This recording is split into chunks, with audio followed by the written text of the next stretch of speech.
السلام عليكم. اخباركم ايه؟ عاملين ايه؟ ازاي صحتكم؟ كل سنه وانتم طيبين جميعا، يا رب تكونوا بخير باحسن حال.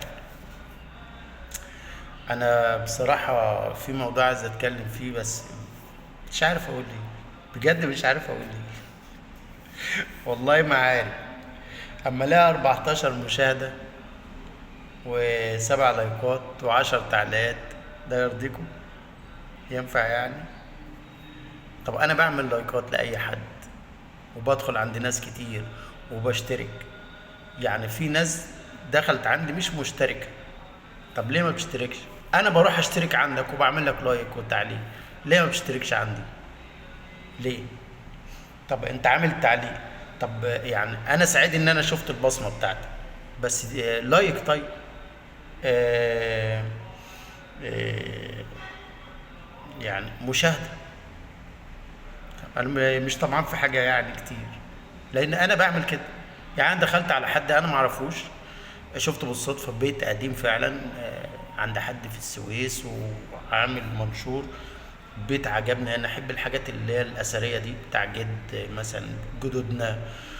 وقعدت اتفرج عليه مرة واتنين.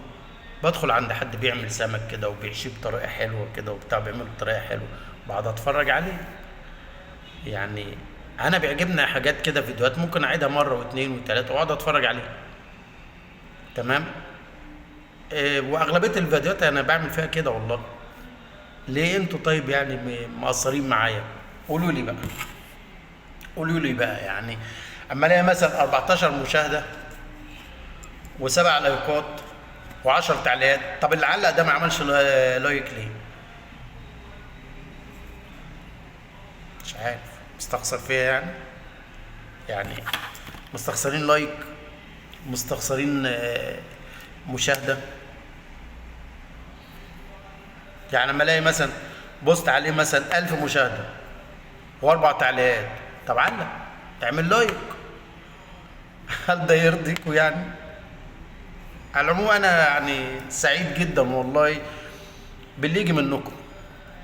يعني انا بجد سعيد باللي يجي منكم، سيان لايك، سيان مشاهده، سيان تعليق، انا بيبقى ليا الشرف. لكن انا ما بقصرش، زي انا كمان ما بقصرش مع حد، يبقى كمان ما حدش يقصر معايا. صح ولا لا؟ لان احنا بندعم بعض. الو. ايه يا باشا؟ ماشي يا باشا. سلام. لان احنا بندعم بعض. يعني انا بدعمكم وانتوا بتدعموني، فلازم نكون اسره. صح ولا لا يا جماعه؟ قولوا لي رايكم ايه. انا منتظر ردكم، مش هطول عليكم. سلام عليكم. شكرا.